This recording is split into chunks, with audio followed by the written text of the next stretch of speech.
and that's problematic. Ooh, is this a problematic book? Is Bridgerton problematic?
So I am halfway through this book.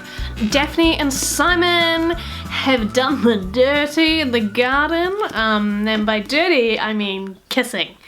And that was pretty much it. I don't know what quite was going on with the dress. I couldn't quite understand it because she was talking about him taking her dress off.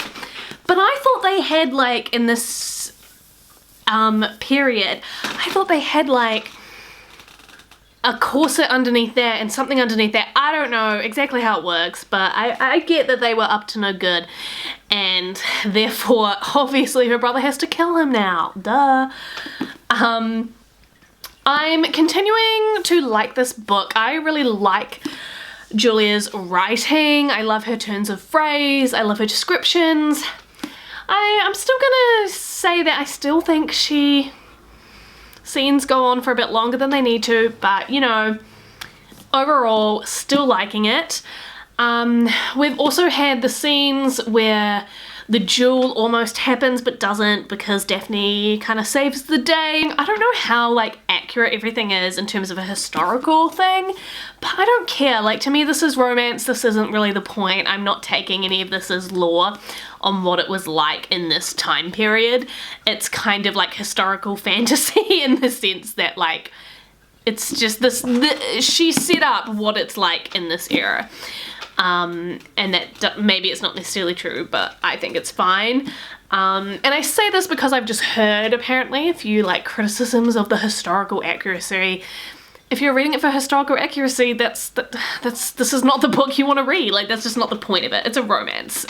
Yeah. Anyways, I digress. I realize what also makes it feel long, not just the scenes are long, the chapters are long. Like, I love short chapters because they help me continue to read a book and continue to read a book at a good pace because I feel more accomplished more often. And I am so much more likely to continually pick up a book and read a book if I know, oh, I've got like 10-15 minutes, I can get through X amount of chapters or a chapter. Whereas this, like, it's yeah, a lot of, oh my gosh. Oh my god, look how cute this is in the back of the book. Do you see this here? It looks like a family tree, but of the stories, like the books. Colin, Anthony, Eloise. Wow, book 1, book 2. That's so cute. Okay, that's cool. yeah, I'm continuing to just picture the actors from the series, but I think that's great. I think they cast them well. I think it's amazing. And yeah, that just makes it easier on my imagination. The thing I'm not quite sure about here is I'm gonna have to re-watch the series after I've read this book. But I'm like, we're only halfway through and they're about to get married, and then what? Like, I know she, like, in the series, she discovers that he actually can have children physically, it's just he didn't want to, and, you know, I guess they get over that or something. But, like, what else is there to happen? Like, I'm really intrigued. Another thing I've noticed that's really interesting compared to the TV series is it's just about Daphne and Simon. And only in terms of characters, we've kind of got a bit of Colin, a bit of Anthony, but again, only in relation to Daphne and Simon. And Violet, of course, the mum. Everyone else is like barely there, and this is just very different to the TV series where you had all these other storylines going on. So that's interesting. I don't mind it. Like, I love it. I'm locked in. I'm enthralled. I'm interested in what happens. But yeah, I just think that's interesting to know going in if you were a big fan of the series. Like, I'm missing my Eloise. Eloise is so funny, and I just love her so much in all the series. Every Bridgerton season is like, oh, I love her so much. She's like my fave. And so just seeing literally nothing about her character, she might as well not exist so far, is, yeah, something different. So yeah, let's see what's gonna happen. I mean, the way these scenes are, I guess them getting married, Simon realizing that maybe he can have kids and he doesn't have to seek revenge on his father after his father's already died, and them having a baby, maybe that will fill up the rest of the book since they're pretty long chapters and pretty long scenes.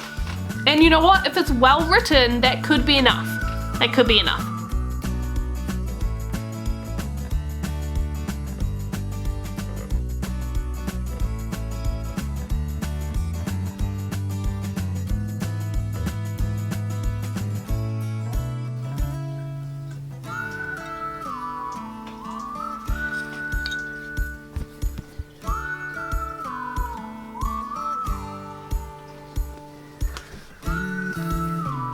So I am just about to finish off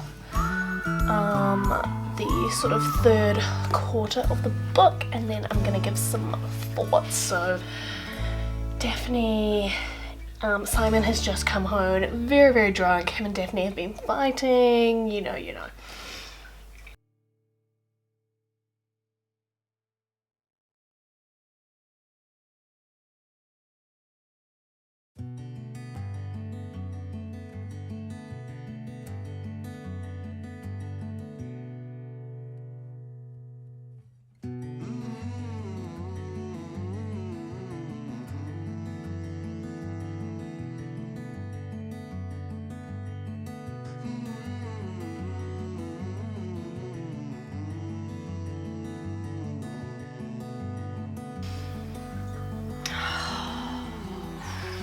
Oh, this is dangerous. This is...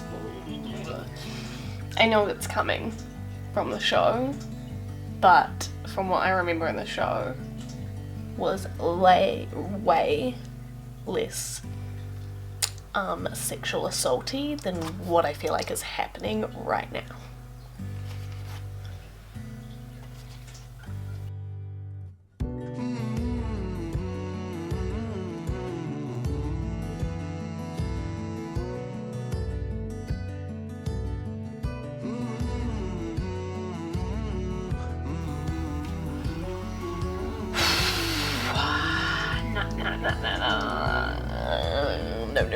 No. Oh, God.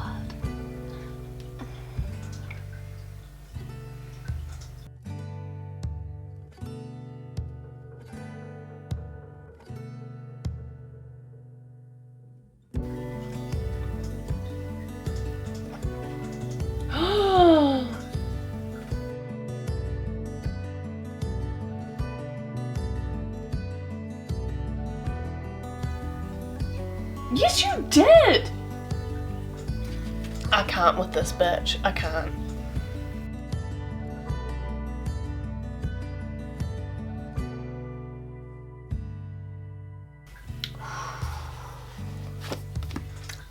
Wow.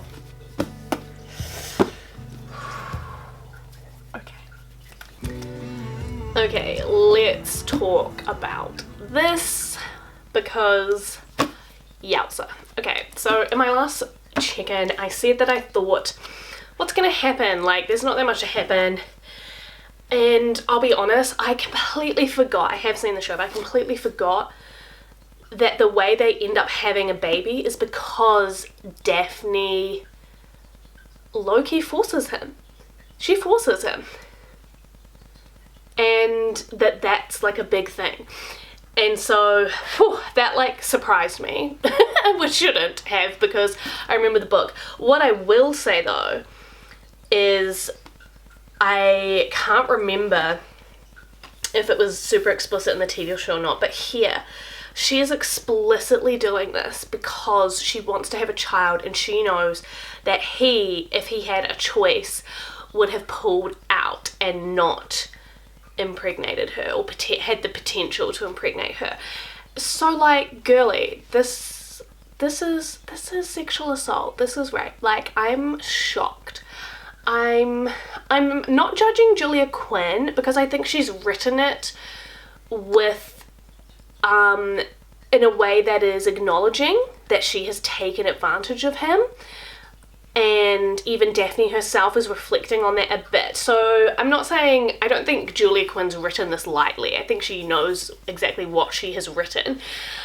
But I'm just so surprised. And in terms of Daphne and her character, I'm so disappointed. I'm like, it's gut-wrenching to see her try and explain it away in her own head, to see just some of the quotes she says, are absolutely terrible. She wasn't ashamed of her actions. She supposed she should be, but she wasn't.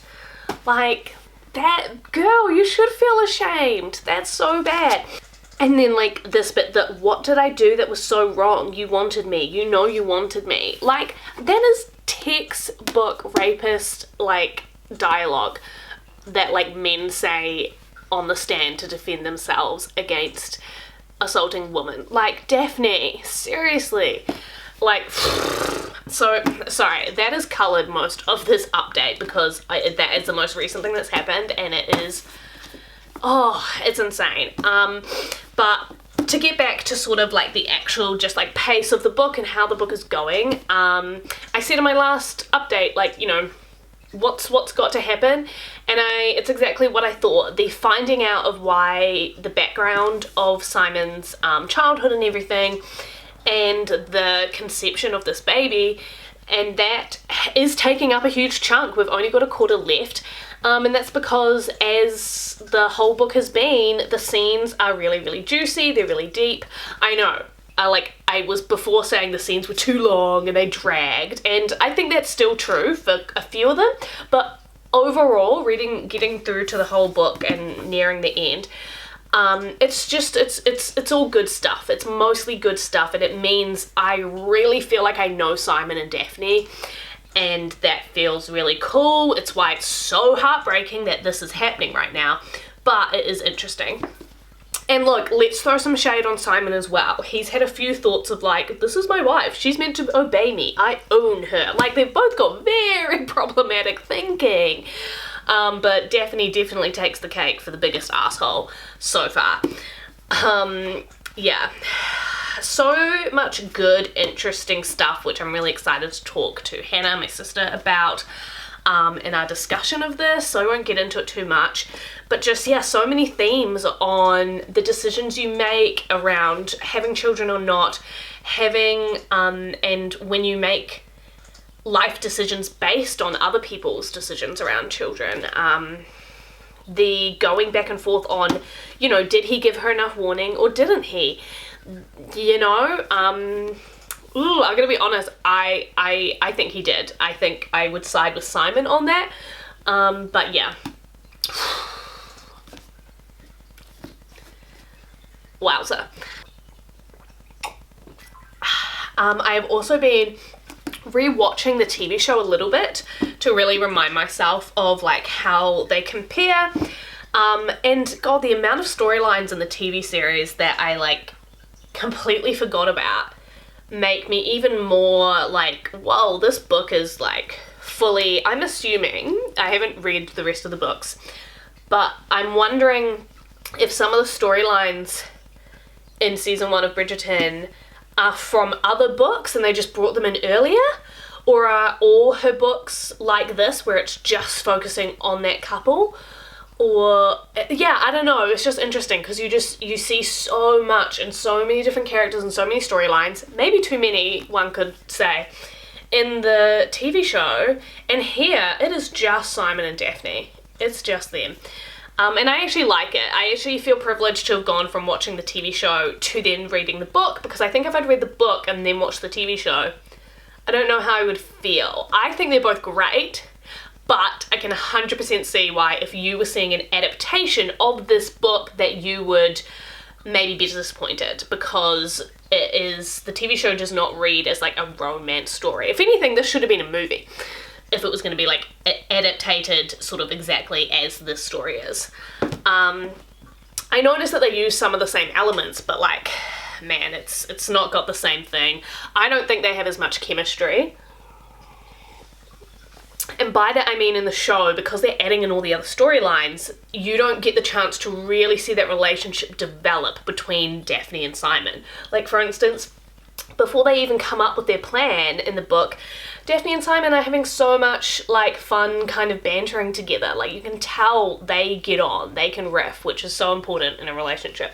And the difference with the TV shows, they just don't have time for that. So I don't mean they don't have chemistry in terms of like a physical chemistry. I think the actors do very well, but you just, the dialogue is not there.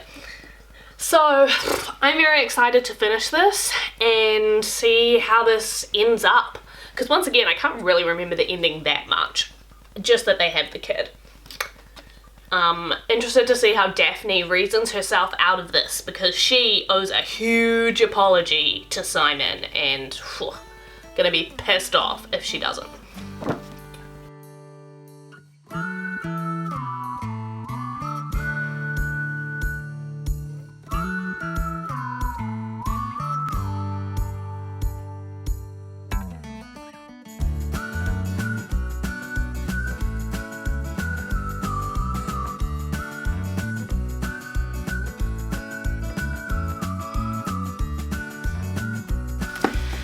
So, I have finally finished The Duke and I by Julia Quinn.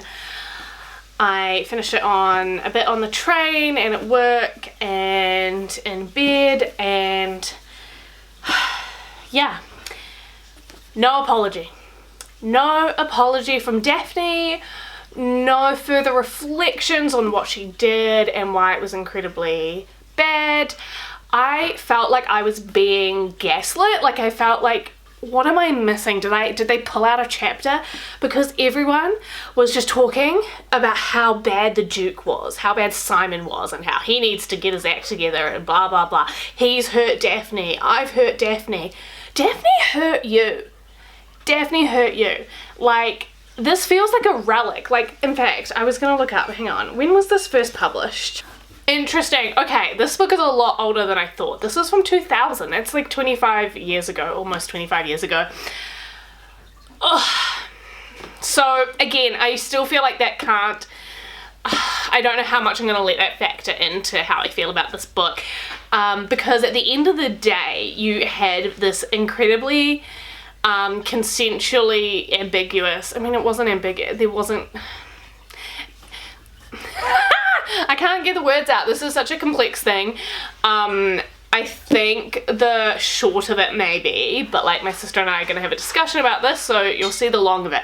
But I think the short of it is that at the end of the day, consent wasn't there for making a child, and consent given when you've sort of woken someone up is a really dodgy consent. I think it's similar to like sleeping with someone when they're drunk. Like, he was asleep, so like you can't, and there's just, and she almost got there. She had she had Daphne kind of saying like, I know I should feel ashamed, but I don't. But then it doesn't go anywhere, and it's all about the Duke being bad. And I don't think he did anything wrong, to be completely honest. I think if you decide you don't want to have kids and you say, I can't have kids because it's morally, I do not want to have kids, therefore you can't have kids. I think that's true. Could he have explained it better? Maybe. But this whole thing of that, like, he lied is really, I think it's really toxic. I don't personally think he did. Like, coming from me as a vegan, I say the phrase, I can't eat meat. And that's because I can't. Like, I can't bring myself to do that. I just really can't. And so I'm not lying when I say I can't eat meat. Yes, I physically can eat meat, but I can't. It would wreck me. It would, I don't even want to think about it. And that's me and my beliefs, and it's a very strong belief I have. So Simon had a very strong belief that he doesn't want children. And so for him to convey that through the words, I can't have children, I think is acceptable. So yeah. She doesn't end up having the baby, thank God, because I cannot imagine being that kid or having that kid being a kid coming out of what was essentially a rape. Look, good for Simon for like realizing that he, you know, wants kids or something eventually, but everything that happened in the last bit of the book happened within a few days, and I think that needed to happen over a few weeks or months. I don't think it would have happened that quickly that he would have twisted round to now wanting to have kids. It just, too much. I also thought the second epilogue, I didn't think it was that good, to be honest. I kind of skimmed it because it just wasn't giving. And the letters were like a letdown. Like, what was the point of even bringing it back up then? Yeah. And I'm sorry, but just the whole end of the book was just soured. I couldn't get behind the happily ever after without Daphne taking accountability. Because I'm not going to say that Daphne is this horrible, horrible person. I think she did something really bad. She made a really bad decision. And I think the lack of education around sex contributed to that. Like, there's so much going on. So it's not that I have completely written Daphne off as a character, but she needed to redeem herself, and she did it. The book just carried on as if nothing happened, and that's problematic. Ooh, is this a problematic book? Is Bridgerton problematic? I also went back and watched the TV show, mainly just the scene where this same scene happens in the TV series. They definitely made it less, they were having consensual sex from the start, which is great, but she still held on to him knowing, I know she can make out like, but he just told me he can't. He didn't specifically tell me that, you know, there's any problem with him, you know, finishing while we're actually like together. Girl, you knew what you were doing. You were tricking him. You knew. It doesn't matter. He doesn't deserve that, no matter if he's lied to you or not. Yeah, so kind of made me rethink the TV series as well. I don't know. This was incredibly interesting. My sister did not give me any indication that there was such a controversial scene. Like, especially because I can't even remember that scene from the first series, because, yeah, like, oh, this was, wow. I mean, I hate to even mention it because I think the issues in this book needed to be resolved, but yeah, like, overall the book was good in the sense of the writing, and I'm annoyed that I did get a lot out of it, and so it just disappointed me so much that it ended this way. Seriously? Yeah, anyways, very excited to dig into the issues this book brings up with my sister, so stay tuned for that. Bye!